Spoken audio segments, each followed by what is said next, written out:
Hi guys and welcome back to the channel Deepak Yadav Education. Welcome to the Daily Hindu News and Editorial Analysis of 21st of July 2025. तो guys आज है तारीख 21 जुलाई 2025 और है Monday. देखेंगे आज के द हिंदू कंप्लीट न्यूज़पेपर को एनालाइज करेंगे। बट लेक्चर में आगे बढ़ने से पहले अगर आपको इस लेक्चर का पीडीएफ चाहिए तो क्या करना है, सबसे पहले डाउनलोड करना है टेलीग्राम, देन उसके बाद जाके सर्च बॉक्स में टाइप करना दीपक यादव एजुकेशन पीडीएफ। आपको ये टेलीग्राम चैनल मिल जाएगा, यहाँ से आप डेली बेसिस पे इन लेक्चर के पीडीएफ डॉक्यूमेंट्स को डाउनलोड कर पाओगे। नाउ हमेशा की तरह हम लोग अपने लेक्चर को एक मैप के क्वेश्चन के साथ स्टार्ट करेंगे। तो आज आप सभी को मैप में जाकर देखना है रियाऊ प्रोविंस को कहाँ पर है एग्जैक्टली लोकेटेड, या कौन से देश का यह हिस्सा है। नीचे कमेंट सेक्शन में ज़रूर से मेंशन कर देना, क्योंकि ये अभी के समय पर न्यूज़ में बना हुआ है। कारण भी बताऊंगा बिल्कुल वीडियो के लास्ट में, लेकिन उससे पहले इसका लोकेशन आप लोगों को देखना है, क्योंकि अक्सर जैसे इस टाइम के जो क्वेश्चंस बन रहे हैं वो ज़्यादातर इस तरीके से बन जाते हैं कि ये पर्टिकुलर लोकेशन रिसेंटली न्यूज़ में था, ये कौन से देश का हिस्सा है, या ये पर्टिकुलर आइलैंड रिसेंटली न्यूज़ में था, ये कौन से देश का हिस्सा है। आपने देखा होगा ऐसे क्वेश्चन मैचिंग के फॉर्म में पूछे जा रहे हैं, जो पिछले साल भी, इस बार भी और 2023 में भी पूछा जा चुका है। ठीक है, इसलिए मैं बता रहा हूँ कि ये लोकेशन ज़रूर से पढ़ लेना। बाकी आते हैं दोस्तों आज के सेशन में। आज के न्यूज़पेपर में हमारे पास बहुत सारे टॉपिक हैं जो काम के हैं, डिस्कस करने हैं। आज एडिटोरियल टेक्स्ट एंड कॉन्टेक्स्ट ज़्यादा काम के हैं, तो उन पे थोड़ा सा स्पेशल फोकस होने वाला है। जिस दिन काम के कम होते हैं उस दिन कम फोकस होता है। कहने का मतलब है जो भी एग्ज़ाम के लिए रेलिवेंट होगा आज के अखबार से, जितने भी करंट अफेयर्स आज के डेट की जो बनने वाले हैं वो सब आपके हाथ में थोड़ी देर में मिल जाएंगे। यानी इस वीडियो को आप कवर कर लोगे तो ऑब्वियसली सब कुछ सीख जाओगे। शुरुआत करें, चलिए आर्टिकल नंबर 1 के साथ में डिस्कशन करते हैं। पहला आर्टिकल हमारे एग्जाम के लिए बहुत इंपॉर्टेंट है। कैसे? GS paper number 2 international relations और गवर्नेंस का पॉइंट आता है, वहां से आप इसको लिंक करेंगे। ठीक है, जीएस पेपर नंबर 3 इंफ्रास्ट्रक्चर का टॉपिक आता है, वहां से लिंक करेंगे। जीएस पेपर नंबर 1 ज्योग्राफी, वहां पे भी दोस्तों इस टॉपिक का इंपॉर्टेंस होने वाला है रिगार्डिंग ब्रह्मपुत्र रिवर। ठीक है, तो ये मैंने आपको बताया किस तरीके से आपके सिलेबस से ये लिंक होगा। लेकिन आर्टिकल क्या है, आप लोग देखोगे वेरियस न्यूज़पेपर के अंदर में, चाहे वो इंडियन एक्सप्रेस हो, चाहे वो द हिंदू हो, या आपको मैंने इस तरीके से और भी मल्टीपल आर्टिकल्स के जो सोर्सेस है वो दिखाएं। क्योंकि ये जो डिस्कशन है वो इस साल जनवरी में शुरू हो चुका था कि चाइना तैयारी कर रहा है दुनिया का सबसे बड़ा डैम तैयार करने की, और वो जो डैम है वो बनाया जा रहा है ब्रह्मपुत्र नदी के ऊपर में। और आपको पता है ब्रह्मपुत्र नदी केवल चाइना के लिए नहीं, चाइना में जब वो बहती है तो वो यारलुंग सेंगपो के नाम से जानी जाती है, लेकिन जब वो इंडिया में एंटर करती है तब वो ब्रह्मपुत्र कहलाती है। तो कहने का मतलब यह है कि ये जो प्रोजेक्ट बन रहा है एक ऐसी ट्रांस बाउंड्री रिवर पर, नाउ ट्रांस बाउंड्री रिवर कौन सी होती है? जो इंटरनेशनल बॉर्डर्स को क्रॉस कर रही हो। तो ब्रह्मपुत्र नदी दोस्तों ऊपर चाइना से होते हुए इंडिया में एंटर करती है, इंडिया से होते हुए बांग्लादेश में एंटर करती है, बांग्लादेश से होते हुए सीधा बे ऑफ बंगाल में गिरती है। अभी मैपिंग वगैरह सब करेंगे, सो डोंट वरी। तो मामला यह है कि चाइना अपनी साइड पर, अपनी साइड वाले नदी के हिस्से पर क्या कर रहा है? एक मेगा डैम प्रोजेक्ट लगा रहा है। इसका अनाउंसमेंट तो बहुत पहले हो चुका था, नाउ कंस्ट्रक्शन शुरू कर दिया गया है। इस पे जो काम है वो शुरू हो चुका है।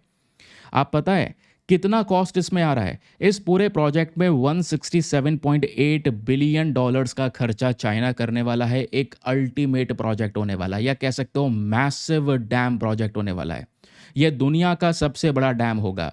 अभी दुनिया का सबसे बड़ा डैम आप देख पाओगे थ्री गॉर्जेस डैम, जो चाइना के पास में ही प्रेजेंट है। लेकिन आप मुझे एक सवाल का उत्तर दीजिए, ये जो थ्री गॉर्जेस डैम है ये कौन सी नदी पर बना हुआ है? नीचे कमेंट सेक्शन में उस रिवर का नाम लिखो। अब क्या है दोस्तों, इससे भी बड़ा डैम बना रहा है ब्रह्मपुत्र नदी पर। यह कंस्ट्रक्शन शुरू हो चुका है तिब्बत में।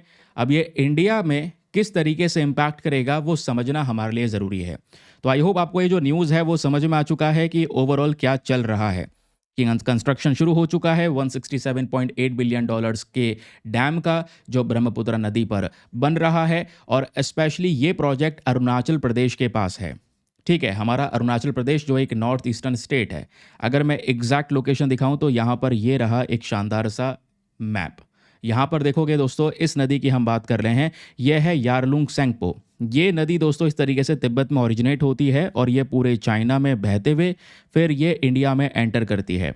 लेकिन इंडिया में एंटर करने से पहले इसमें एक बहुत बड़ा टर्न आता है जिसको हम ग्रेट बेंड भी कहते हैं, क्योंकि यहाँ पर एक बहुत बड़ा बेंड हुआ है इस नदी में। और ये जो टर्न है दोस्तों, इसी टर्न वाले पोर्शन पर, इसी टर्न वाली जगह पर ये जो डैम प्रोजेक्ट है वो तैयार हो रहा है। इस बात को याद रखिए। और ये टर्न लेने के बाद में ये नदी सीधा एंटर करती है भारत में, और भारत में सबसे पहले अरुणाचल प्रदेश में पहुंचती है। अरुणाचल प्रदेश में जब ये नदी एंटर करती है तो उसको हम सियांग के नाम से जानते हैं। फिर उसी तरीके से ये नदी सीधा आती है असम में, ब्रह्मपुत्रा के नाम से जानी जाती है। असम को क्रॉस करके यहाँ पर मेघालय के बॉर्डर के पास से गुजरकर दोस्तों ये बांग्लादेश में एंटर करती है, जहाँ पे जमुना के नाम से जानते हैं। फिर बांग्लादेश से होते हुए दोस्तों सीधा बे ऑफ बंगाल यानी बंगाल की खाड़ी में ये नदी खाली हो जाती है। ठीक है, तो ये जो लोकेशन आपने देखा, ये लोकेशन हमारे लिए बहुत ही ज़्यादा इंपॉर्टेंट है, ग्रेट बैंड वाला। ठीक है, क्योंकि चाइना कोशिश कर रहा है इस ब्रह्मपुत्र नदी पर इसी जगह पर एक डैम बनाया जाए, क्योंकि अगर ये डैम यहाँ पर बना लेगा तो इससे वाटर का कंट्रोल मैसिवली चाइना के हाथ में आ जाएगा। इंडिया के लिए कुछ समस्याएं देखने को मिल सकती हैं जब जब अगर चाइना के साथ में कॉन्फ्लिक्ट होगा, चाइना इस पानी को हथियार की तरह इस्तेमाल करेगा। इसलिए चाइना का ये जो प्रोजेक्ट है इसको चाइना का वाटर बॉम्ब भी बोला जा रहा है, क्योंकि ये हथियार की तरह आगे भविष्य में इस्तेमाल कर सकता है। मैं एग्जांपल देता हूं, जैसे आज क्रिटिकल मिनरल्स की बात हो रही है। क्रिटिकल मिनरल्स का जो प्रोसेसिंग है, उसका माइनिंग है, उसमें चाइना बहुत आगे है। तो चाइना आज उसको भी एज अ वेपन यूज़ करता है ना। किसी भी कंट्रीज़ के साथ में रिलेशंस ख़राब हुए, कल कह देता है कि भाई हम इसको एक्सपोर्ट करना बंद कर देंगे।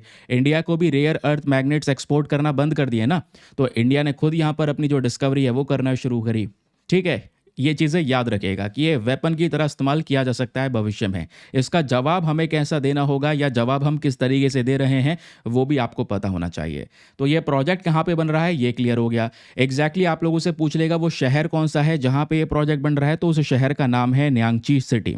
ठीक है, यहीं पर ये डेवलप हो रहा है। दुनिया का सबसे बड़ा इंफ्रास्ट्रक्चर प्रोजेक्ट होने वाला है। इवन 3 गॉर्जेस डैम से भी बड़ा होने वाला है। उसके अलावा इसमें 5 हाइड्रो पावर स्टेशन होंगे, क्योंकि ये जब डैम, ये जब बांध बनेगा तो उस बांध से ब्रह्मपुत्र नदी के पानी को चाइना रोक पाएगा। पानी को जब रोकेगा तो उसमें से बहुत सारा बिजली बना पाएगा, इलेक्ट्रिसिटी का प्रोडक्शन कर पाएगा, जिसको हम हाइड्रो पावर कहते हैं। अब वो बिजली बनाने के लिए उसको हाइड्रो पावर स्टेशन चाहिए होंगे, तो 5 बड़े साइज़ के हाइड्रो पावर स्टेशंस बनाएगा। और अनुमान यह है कि इतनी सारी बिजली यहाँ से जनरेट की जा सकेगी कि हर साल 300 बिलियन किलोवाट आवर्स तक यहाँ पर एनर्जी जनरेट हो सकती है। तो इतनी हर साल यहाँ पर ये इलेक्ट्रिसिटी जनरेट कर सकेगा अपने इस डैम से। ये बिजली कितनी हो है, मतलब अंदाज़ा हो, मतलब कितना है ये बिजली, ये भी तो एक अंदाज़ा लग सकता है ना। ये बिजली इतनी है कि लगभग 300 मिलियन लोगों के लिए पर्याप्त होगी। 300 मिलियन लोगों को यहाँ पर ये पावर दे सकेगी। समझ गए। प्रॉब्लम यह है कि ये प्रोजेक्ट भारत के एक स्टेट के बिल्कुल पास में है, वो है अरुणाचल प्रदेश। और अरुणाचल प्रदेश को लेकर देखोगे तो चाइना बहुत पहले से ही हमारे लिए ढेर सारे कॉन्फ्लिक्ट क्रिएट कर चुका है। चाइना कई बार यहाँ पे अरुणाचल प्रदेश के गाँव के नाम बदल चुका है। चाइना कई बार क्लेम करता है कि अरुणाचल प्रदेश पूरा हिस्सा ही तिब्बत का हुआ करता था, तो तिब्बत आज हमारा है, तो अरुणाचल प्रदेश भी उनका है। हालांकि अरुणाचल प्रदेश के जो यहाँ पर जितने भी आपको इंडियन सिटीजन्स देखने को मिलेंगे, मतलब वो बहुत ज़्यादा पैट्रियोटिक आपको नज़र आएंगे, और आज के समय पर वो सिनेरियो अरुणाचल प्रदेश में देखने को मिलता नहीं है। और दूसरी बात, ये चाइना का सपना ही रह जाएगा कि अरुणाचल प्रदेश को वो अपने टेरिटरी में ले सकें। ठीक है, प्रॉब्लम यहाँ पर दोस्तों ये है कि अब ये इंफ्रास्ट्रक्चर को लेकर समस्याएं शुरू हो रही हैं। इंडिया के लिए चिंता क्या हो सकती है इस डैम की वजह से? पहला क्वेश्चन ये है। चिंता यह है क्योंकि ये नदी एक ट्रांस बाउंड्री रिवर है जो 2 कंट्रीज में बहती है। तो ये भारत के लिए भी ज़रूरी है, बांग्लादेश के लिए भी ज़रूरी है, लेकिन होते हुए कहाँ से आ रही है? चाइना से। और चाइना अगर इसके पानी को कंट्रोल कर लेगा तो दोस्तों इंडिया में समस्या आएगी। ठीक है, मान लो बहुत ज़्यादा पानी को वो रोक लेता है ऊपर अपने डैम के माध्यम से, तो इंडिया में नीचे सूखा पड़ेगा।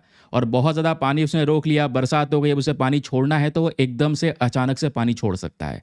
पानी अचानक से छोड़ेगा तो नीचे भारत के जो राज्य हैं अरुणाचल प्रदेश, असम, यहाँ पर बाढ़ आ जाएगी। तो दोनों ही तरफ से ये हमारे लिए बहुत बड़ी समस्या होने वाली है। ठीक है, तो यही तो बोला जा रहा है। इसका मतलब यह है कि चाइना रेगुलेट कर सकता है, रिस्ट्रिक्ट कर सकता है वाटर फ्लो को। मान लो कल भविष्य में कोई पॉलिटिकल टेंशन चाइना के साथ में हो गया, कोई कॉन्फ्लिक्ट हो गया, तो उससे पानी का फ्लो वो रोक देगा या पानी का फ्लो एकदम छोड़ देगा, जिससे दोस्तों आर्टिफिशियल फ्लड्स आ सकती हैं भारत के अंदर में। तो ये एक स्ट्रैटेजिक वेपन की तरह इस्तेमाल हो सकता है। ये हमारे लिए पहला चिंता का विषय है। दूसरा, इसी पर्टिकुलर प्रोजेक्ट का नॉर्थ ईस्ट इंडिया के ऊपर में भी कुछ भारी इम्पैक्ट आपको देखने को मिलेगा, क्योंकि ब्रह्मपुत्र नदी अरुणाचल प्रदेश, असम से बहती है और ये दोनों की दोनों यहाँ पर जो स्टेट आपको देखने को मिलेंगे, ये दोनों ही राज्य इस नदी पर बहुत ही ज़्यादा निर्भर हैं। क्यों? इन दोनों ही राज्यों में जो एग्रीकल्चर सेक्टर है, ठीक है, खेती बाड़ी जो यहाँ पर हो रही है, उसके अलावा बहुत सारे मछुआरे हैं, उनका जीवन चलता है इस नदी पर। पीने के लिए पानी यहाँ पर इस नदी से आता है, इकोसिस्टम को सपोर्ट मिलता है इस नदी से। ठीक है, इस नदी में बहुत सारा कह सकते हैं कि जो फर्टाइल मिट्टी है वो देखने को मिलती है। ठीक है, तो ये नदी जो है, ये अरुणाचल प्रदेश और असम के आसपास वाले हिस्से को, आसपास वाली ज़मीन को ये फर्टाइल बना के रखता है, उपजाऊ बना के रखता है। ठीक है, तो ये दोस्तों बहुत सारे बेनिफिट्स इस नदी के। अगर ये पानी कहीं ऊपर ब्लॉक कर लिया गया चाइना की साइड से, तो ब्लॉकेज की वजह से एग्रीकल्चर सेक्टर को इम्पैक्ट पड़ेगा, फिशरमैन के लाइफ्स पे इम्पैक्ट पड़ेगा, वाटर सप्लाई पे इम्पैक्ट पड़ सकता है, या इकोसिस्टम भी डिसरप्ट हो सकता है। तो ये है समस्या। अब क्वेश्चन यहाँ पर यह है कि केवल ये समस्या है सर, जियोपॉलिटिकल कॉन्फ्लिक्ट? नहीं, केवल जियोपॉलिटिकल कॉन्फ्लिक्ट की समस्या नहीं है। भविष्य में एक और प्रॉब्लम है, वो है एनवायरमेंटल रिस्क। आजकल हम लोग क्या डिस्कस कर रहे हैं, और हमने आज से लगभग 3 दिन पहले एक एडिटोरियल भी कवर किया था, याद होगा, जहाँ पे बहुत सारी रिपोर्ट्स हैं वो ये बताती हैं कि एक बहुत बड़ा अर्थक्वेक आना बाकी है। एक बड़ा भूकंप आ सकता है भविष्य में, जिससे इंडिया में प्रॉब्लम्स क्रिएट होंगी। तो इंडिया को पहले ही रेडी रहना होगा, अपनी बिल्डिंग्स को रेजिस्टेंट, अर्थक्वेक रेजिस्टेंट बिल्डिंग्स के तौर पे बदलना होगा, पुराने बिल्डिंग के इंफ्रास्ट्रक्चर को मजबूत करना होगा, सपोर्ट प्रोवाइड करवाना होगा। याद आ रहा है, नहीं आ रहा है?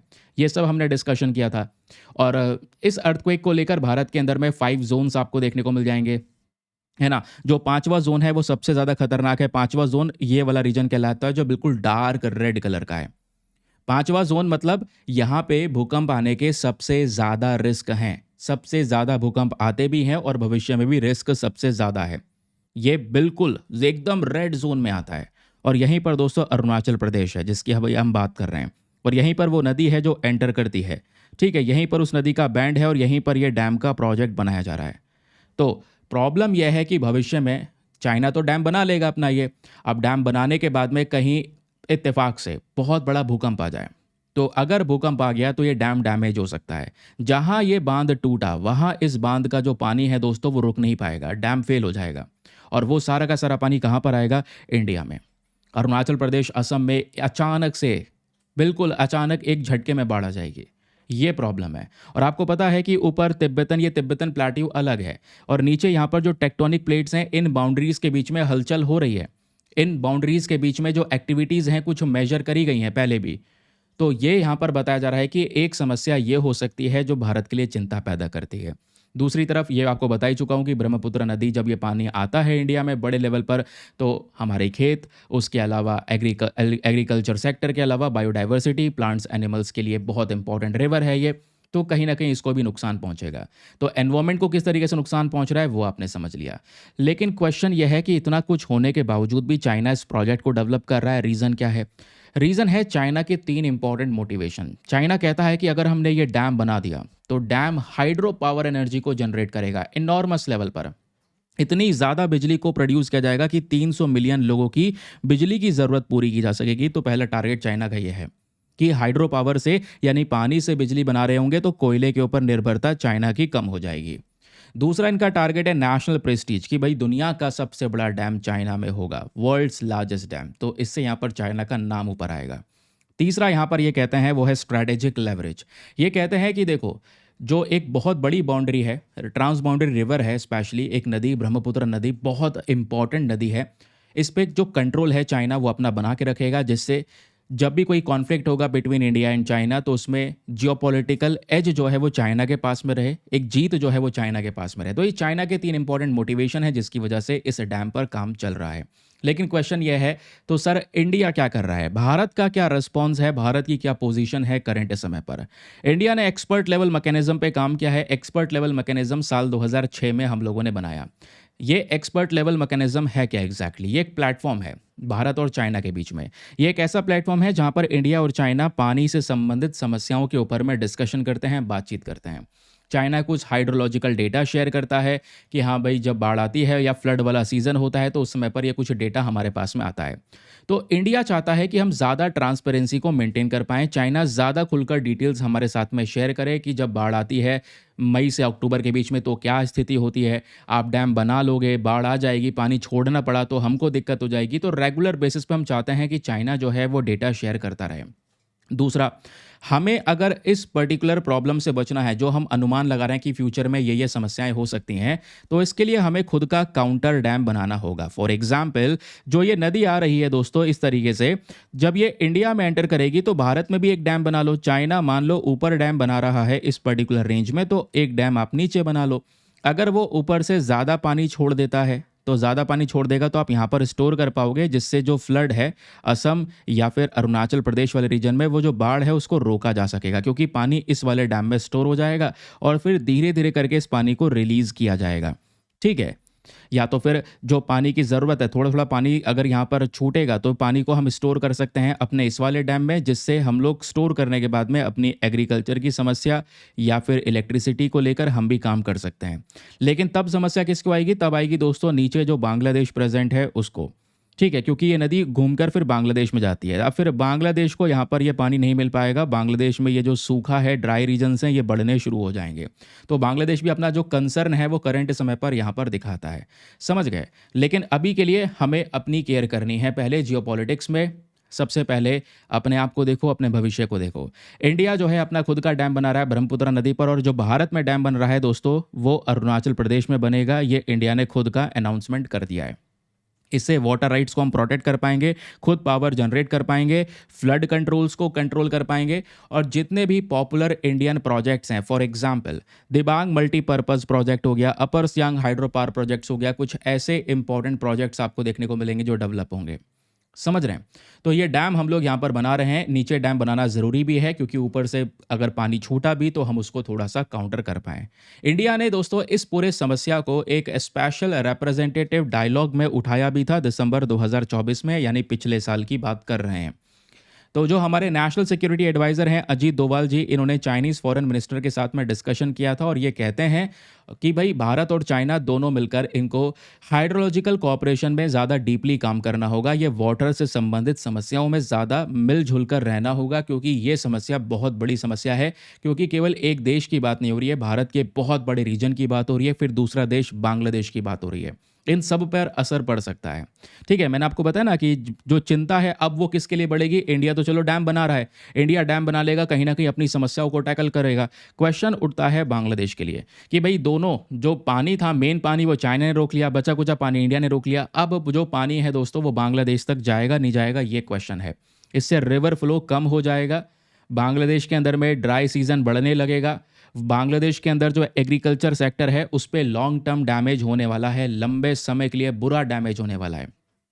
और मैं आपको बता दूं कि हाँ, इस मामले को कोई सुलझा सके ऐसी कोई ट्रीटी भी नहीं है। फॉर एग्जांपल जो इंडस वाटर रिवर है या इंडस नदी है, इंडस नदी को तो लेकर वर्ल्ड बैंक ने ट्रीटी करवा दी थी बिटवीन इंडिया एंड पाकिस्तान, क्योंकि पाकिस्तान को पता था कि ऐसे हमारा साथ भी हो सकता है। पाकिस्तान बहुत चालाक था। ठीक है, तो इंडस वाटर ट्रीटी करवाई गई, इंडस वाटर ट्रीटी हो गई। तो फिलहाल के लिए अभी के समय पर सस्पेंड करी गई है इंडस वाटर ट्रीटी, ये आपको पता है। ठीक है, क्योंकि पाकिस्तान ने जो पहलगाम टेरर अटैक करवाया उसकी वजह से हमने इसको सस्पेंड कर दिया था। आगे देखेंगे कैसे इसको चालू किया जाएगा, जो भी होगा, जो कंडीशंस हम रखेंगे वो आगे फ्यूचर पर डिपेंड करता है। लेकिन दोस्तों इंडिया चाइना के बीच में जो ब्रह्मपुत्र नदी को लेकर ये पूरा है मामला है, इसमें तो कोई अग्रीमेंट भी नहीं है। इंडस वाटर ट्रीटी की तरह कोई एग्रीमेंट नहीं है। तो यहाँ पर हम अगर इस प्रकार का एक अटेंशन दुनिया की तरफ उठाएं कि हाँ यहाँ पर एक अग्रीमेंट की ज़रूरत है, एक लीगल प्रोटेक्शन की ज़रूरत है, तो भविष्य में ऐसे प्रोजेक्ट से अपने आप को बचाया जा सकता है, या पानी की समस्याएं इंडिया में होने से अपने आप को बचाया जा सकता है। ठीक है, तो चाइना का मैसिव प्रोजेक्ट क्या है ये आप समझ गए। लास्ट में कंक्लूजन कुछ इस तरीके से ऐड कर सकते हैं। मैं आपको बता चुका हूं कि इंडिया को एक डिप्लोमेटिक एफर्ट शुरू करना होगा। एक खुद के अंदर में, मतलब अपने देश में एक इंफ्रास्ट्रक्चर बना लो, डैम बना लो जिस पे हम काम कर रहे हैं, लेकिन साथ ही साथ में इंटरनेशनल फोरम पे भी काम करो। एक इंटरनेशनल लेवल पर बॉडी बनाओ जो क्या करे, ट्रांस बाउंड्री रिवर मैनेजमेंट का काम करे। वो नदियां जो दो देशों में दो इंटरनेशनल बॉर्डर्स को क्रॉस कर रही हैं, दो से ज़्यादा इंटरनेशनल बॉर्डर्स को क्रॉस कर रही हैं, उन नदियों को मैनेजमेंट करने के लिए, उन नदियों का मैनेजमेंट अच्छी तरीके से हो सके, उसके लिए कोई एग्रीमेंट बनाया जाए। ठीक है, क्योंकि नहीं तो फिर इसका दुरुपयोग हो सकता है अगर एक अल्टीमेट पावर किसी भी देश के हाथ में होगी, स्पेशली ट्रांस बाउंड्री रिवर को लेकर। तो ये हुआ दोस्तों हमारा फर्स्ट आर्टिकल समाप्त। 20 मिनट्स लगे, लेकिन ये आर्टिकल है बहुत काम का, इसलिए अच्छे से बिल्कुल बेसिक इन्फॉर्मेशन को भी पढ़ के जाइएगा। पॉसिबिलिटी है कि यहाँ से मेंस में भी क्वेश्चन बने और प्रीलिम्स में भी क्वेश्चन बने। चलिए आगे बढ़ते हैं। लेकिन आगे बढ़ने से पहले दोस्तों एक इंपॉर्टेंट इन्फॉर्मेशन, अगर आप लोग हमारे पेड ग्रुप्स को ज्वाइन करना चाहते हैं, आपके पास में बढ़िया मौका है इसको ज्वाइन करने के लिए। यहाँ पर आपको डेली बेसिस पे करंट नोट्स के पीडीएफ वगैरह प्रोवाइड करवाए जाते हैं। फॉर एग्जाम्पल, जैसे अभी आप लोगों ने यहाँ पर ये शानदार सा जो पीडीएफ देखा, आर्टिकल उसके साथ साथ नोट्स, फिर ऐसे ही दोस्तों अभी हम एडिटोरियल डिस्कस करने वाले हैं। ये हमारा एडिटोरियल, ठीक है, उसके नोट्स, ठीक है, इस एडिटोरियल में से क्या क्या आपने लिखना है, और इस एडिटोरियल से मेंस का क्वेश्चन कैसे बन सकता है, तो वो मेंस का क्वेश्चन भी यहाँ पर आपको दिया गया है, ठीक है, इसी के आधार पे। और फिर इस क्वेश्चन को आप अटेम्प्ट कैसे कर सकते हैं, वो गाइडेंस भी यहाँ पर शेयर किया गया है। तो प्रीलिम्स मेंस दोनों के पर्पज से ये वीडियो बहुत इंपॉर्टेंट है। मैंने आपको बताया ना आज एडिटोरियल ज़्यादा काम का है, सेकंड एडिटोरियल भी काम का है, तो उसके डिटेल्स यहाँ पर मेंशन कर दिए गए हैं।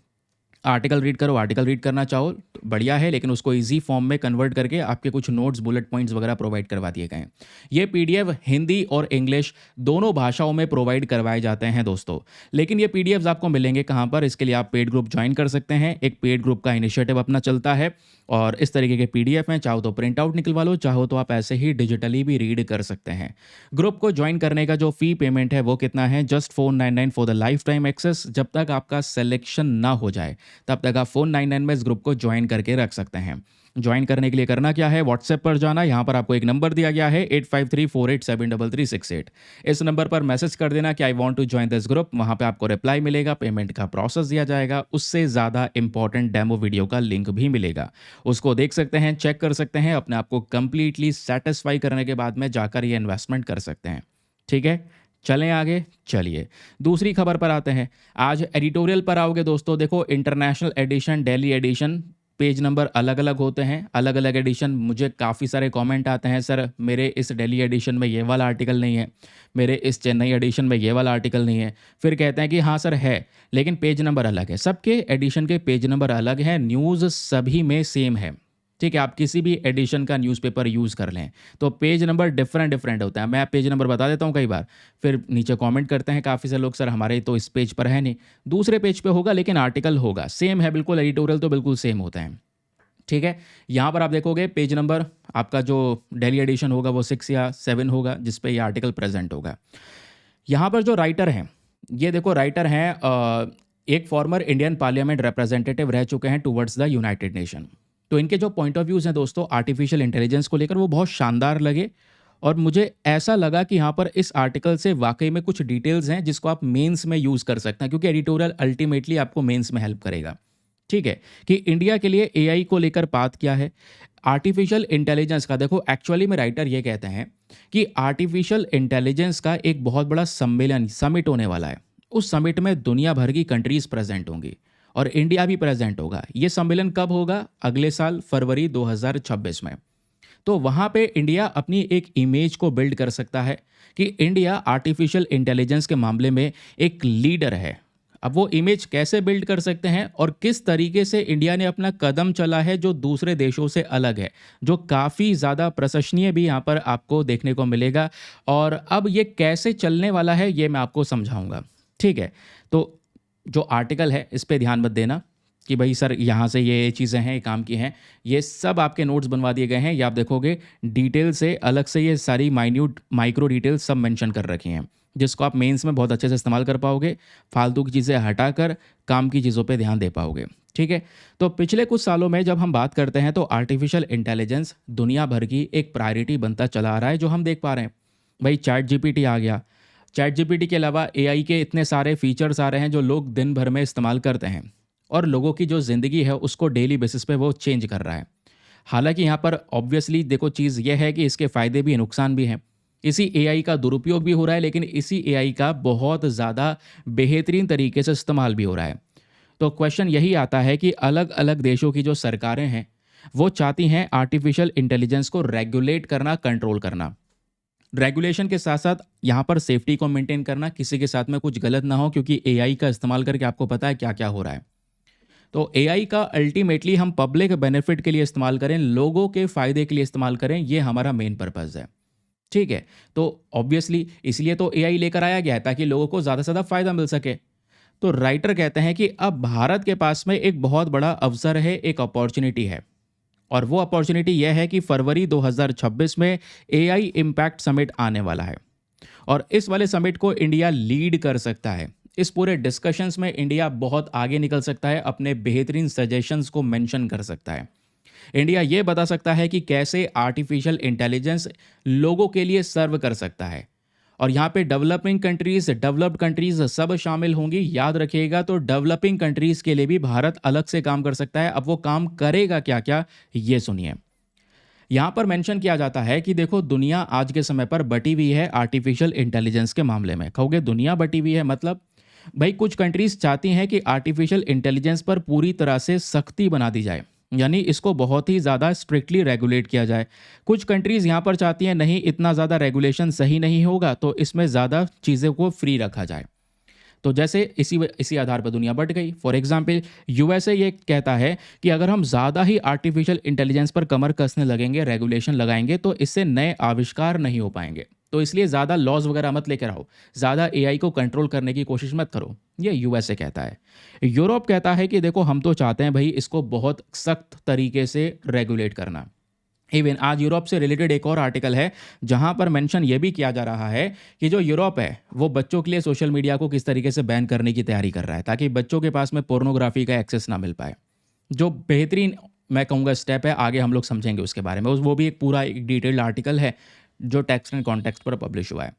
तो यूरोप तो चाहता है कि स्ट्रिक्ट एआई लॉ लेकर आना। उसके अलावा चाइना चाहता है स्टेट कंट्रोल करना। चाइना चाहता है कि अपने देश में अपने हिसाब से एआई को कंट्रोल किया जाए, दुनिया से मतलब नहीं है, अपने हिसाब से कंट्रोल कर लें। तो पेरिस एआई समिट यानी आर्टिफिशियल इंटेलिजेंस को लेकर जो इस बार समिट हुआ था फरवरी 2025 में, इसमें कोई अग्रीमेंट ही नहीं हो पाया। क्यों? क्योंकि सभी कंट्रीज के विचार अलग अलग हैं। जब आइडियोलॉजी अलग अलग है तो भाई कोई अग्रीमेंट कैसे होगा, कुछ नहीं होगा। तो मिलकर कुछ कर ही नहीं पाए। तो अब अगले साल वाला यानी कि ये फरवरी 2025 में तो कोई सक्सेसफुल मिला नहीं। अब यहाँ पर जो नेक्स्ट ईयर 2026 वाला फरवरी में सम्मेलन है, ये इंडिया के पास में अवसर है कि इंडिया इसको बेहतरीन तरीके से दुनिया के सामने प्रेजेंट करे। तो इंडिया के पास में एडवांटेज है, पता है क्या? आप कहोगे सर हमने ये तो पढ़ लिया, यूएसए, यूरोप, चाइना ये सब क्या चाहते हैं एआई को लेकर, लेकिन इंडिया क्या चाहता है? देखो, इंडिया दुनिया भर में अपने नियम को लेकर बहुत ज़्यादा रिस्पेक्ट किया जाता है। कैसे? क्योंकि देखो, इंडिया को डेवलप्ड कंट्रीज और डेवलपिंग कंट्रीज दोनों मिलकर रिस्पेक्ट करती हैं, क्योंकि हम दोनों पक्ष की बातें करते हैं। और भारत की जो डिजिटल सक्सेस स्टोरीज हैं वो इंडिया के जो इमेज है उसको अल्टीमेटली ग्लोबल लेवल पर एक बड़े स्तर पर लेकर जा चुकी हैं। For example, Aadhaar card, UPI बहुत सारे कंट्रीज में नहीं है, जो यूपीआई आज के समय पर इंडिया के पास में प्रेजेंट है। यूपीआई आज इंटरनेशनल लेवल पर इंडिया प्रमोट कर रहा है, इन देशों में वो पहुंचा रहा है, ये देश एडॉप्ट भी कर रहे हैं। समझ रहे हैं? तो इंडिया ईस्ट और वेस्ट यानी कि जो हमारा वेस्टर्न रीजन है और ईस्टर्न रीजन है, दोनों में एक पुल का काम कर सकता है। पुअर नेशंस और रिच नेशंस दोनों में एक ब्रिज का काम कर सकता है इस एआई के मामले में, कुछ नए इनोवेशन लेकर आकर। तो अगले साल वाला जो समिट है ये थोड़ा देखने वाला है, क्योंकि इंडिया के पास में नई अपॉर्चुनिटीज़ हैं। अब हम लोग अपनी तैयारी कर सकें, इसलिए हमने क्या किया, क्योंकि पहले जितने भी समिट देखोगे, फ्रांस को मौका मिला, यूरोप के अलग अलग देशों को मौका मिला, ठीक है, वेस्टर्न कंट्रीज़ के अलग अलग देशों को मौका मिला, किसी भी देश ने सक्सेसफुली कोई एग्रीमेंट को फुलफिल नहीं कर पाया। लेकिन अब पता है कि अगले साल भारत का चांस है अपना प्रेजेंटेशन देने का।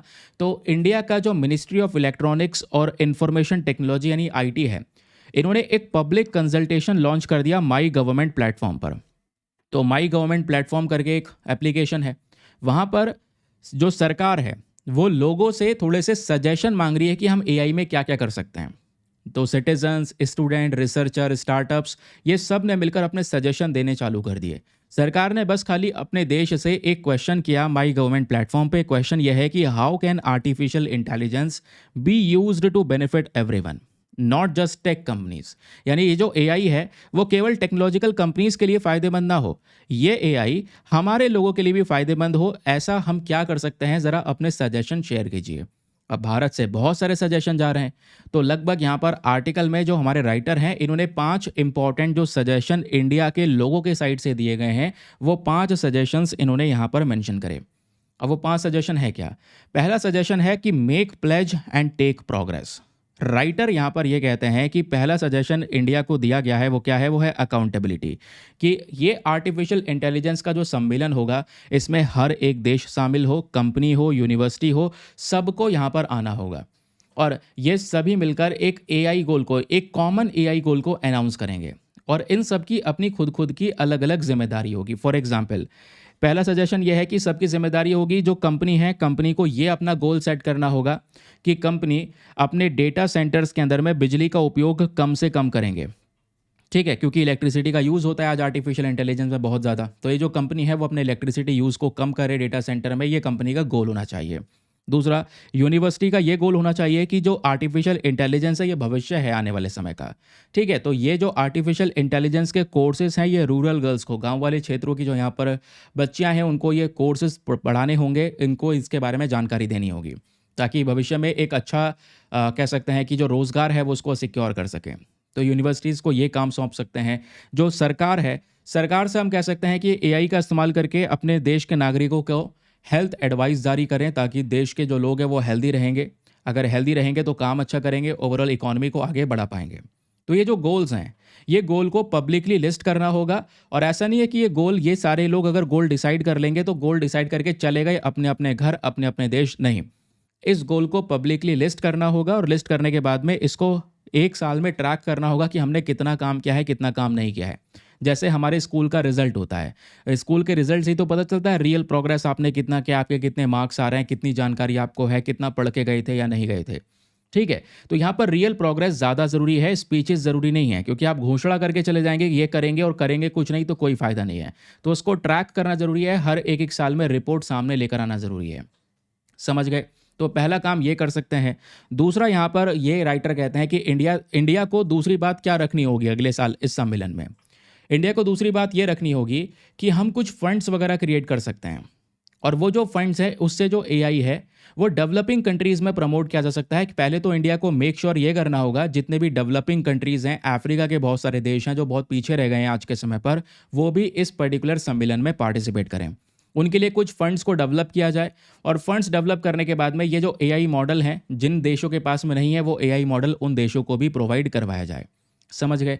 तीसरा यहाँ पर जो इंडिया कर सकता है वो है global artificial intelligence safety check. Writer कहते हैं कि इंडिया को एक और काम करना होगा कि बहुत सारे जो कंट्रीज़ हैं उन्होंने एआई सेफ्टी इंस्टीट्यूट बना रखा है, लेकिन दुनिया में कोई भी सेफ्टी नहीं है आर्टिफिशियल इंटेलिजेंस को लेकर। तो हमें यहाँ पर एक सेफ्टी चेक बनाना होगा जिसकी सारी की सारी डिटेल्स प्रेजेंट हो कि हम आर्टिफिशियल इंटेलिजेंस को ट्रेन कैसे कर रहे हैं। क्योंकि चाहे वो चैट जीपीटी हो, चाहे कोई और दूसरा यहाँ पर ग्रोक हो, या कोई भी और एआई चैटबॉट्स हो, या जो भी चीज़ें हो, ये आपको जवाब देते हैं, आंसर्स देते हैं। रीज़न क्या है? क्योंकि इनको पीछे से ट्रेन किया जाता है, इनमें डेटा फीड किया जाता है। तो हमें ध्यान रखना होगा इसमें कोई बायसनेस ना हो, ये सेफ रहे, फेयर तरीके से यहाँ पर हर एक डिटेल्स को ये हैंडल करे, ये ज़रूरी है। क्योंकि ये चीज़ें बायस हो गई या ये चीज़ें नेगेटिव रोल में चली गई तो इसका बहुत बड़ा हार्म हो सकता है। ठीक है, तो ये करना होगा जहाँ पे हम एआई के एरर्स को रिकॉर्ड कर सकें, और एआई में हम लोग ये देख सकें कहाँ कहाँ पर इश्यूज़ हैं। फिर चौथा कदम यहाँ पर राइटर कहता है कि इंडिया को एक और कदम ये उठाना है कि भारत एक बैलेंस मॉडल को प्रेजेंट कर सकता है इस सम्मेलन में जो अगले साल होगा। जैसे अभी क्या हुआ, 2025 में किसी के बीच में सहमति बनी नहीं, क्योंकि यूएसए कहता है कि ज़्यादा सख्त मत करो, यूरोपियन यूनियन कहता है नहीं भाई लॉ लेकर आओ, चाइना कहता है हम अपने हिसाब से कंट्रोल करेंगे। इंडिया ये चाहता है कि हम इसमें बैलेंस मॉडल लेकर आएँ एआई को रेगुलेट करने का। ठीक है, मतलब यूएसए की तरह यह भी ना हो कि ज़्यादा छूट दे दी जाए, यूरोपियन यूनियन की तरह यह भी ना हो कि इसको ज़्यादा सख्त कर दिया जाए, या चाइना की तरह यह भी ना दे दिया जाए कि चाइना पूरी तरह से कंप्लीटली अपने देश में इसको कंट्रोल कर सके। यानी इसमें एक मॉडरेशन होना ज़रूरी है, चीज़ों को मीडियम लेवल पर कंडक्ट करना ज़रूरी है। ना ज़्यादा छूट दी जाए, ना ज़्यादा इसमें सख्ती की जाए, जिससे कि इनोवेशंस के लिए बेहतरीन तरीके से हम इसका इस्तेमाल भी कर सकते हैं, लेकिन कुछ गलत होता है तो उस समय पर एक्शन भी लिया जा सके। ये हमारा मेन पर्पज़ होना चाहिए। समझ गए? तो राइटर यहाँ पर ये कहते हैं कि इंडिया को एक स्पेशल फोकस रखना होगा कि मान लो भविष्य में एआई एक गलत रास्ते पे जाता है तो उसको स्टॉप करने का, उसको रोकने का यहाँ पर एक एक्सीडेंट हॉटलाइन हमारे पास में होना चाहिए कि हम उसको रोक सकें। उसके अलावा जो आर्टिफिशियल इंटेलिजेंस है वो कितनी कंप्यूटिंग पावर को इस्तेमाल कर रहा है वो भी डिटेल्स डिस्क्लोज करनी चाहिए, पब्लिक को पता होना चाहिए। और ये जितनी भी कंपनीज आर्टिफिशियल इंटेलिजेंस की, उनको अपना सेफ्टी टेस्ट रिजल्ट मतलब दुनिया के सामने पब्लिश करना होगा 90 दिन में कि भाई जो एआई है वो कितना सेफ है। समझ गए? तो ये प्रस्तुत करने हैं कुछ पॉइंट्स। लास्ट में जो पांचवा पॉइंट इंडिया प्रेजेंट कर सकता है वो क्या है कि आज के समय पर ऐसे बहुत सारे सम्मेलन होने लगे हैं। सम्मेलन होना मतलब कॉमन हो चुका है, लेकिन उन सम्मेलन में सभी के बीच में मिलकर अग्रीमेंट हो पाना ये बहुत मुश्किल है। तो ग्लोबल यूनिटी नहीं बन पाती। फॉर एग्जाम्पल यूएस चाइना दोनों आपस में टक्कर में एक दूसरे के खिलाफ खड़े हुए हैं एआई के मामले में। अब इंडिया इस वाली टेंशन को तो रिमूव नहीं कर सकता, लेकिन इसको कम ज़रूर कर सकता है ये सारी बातें रखकर जो हमने ऊपर बताया। तो अगले सम्मेलन में ये कुछ बातें रख देंगे तो इससे जो मामला है एआई में वो ज़्यादा डेवलप हो पाएगा। हम दुनिया में हर एक सेक्शन की बात कर रहे होंगे, डेवलपिंग कंट्रीज़ हो, डेवलप्ड कंट्रीज़ हो, हर एक व्यक्ति की बात कर रहे हों। किसी को हमने पीछे नहीं छोड़ा है, किसी को हमने स्किप नहीं किया है। फिर एट द लास्ट यहाँ पर कंक्लूजन अपना क्या कहता है?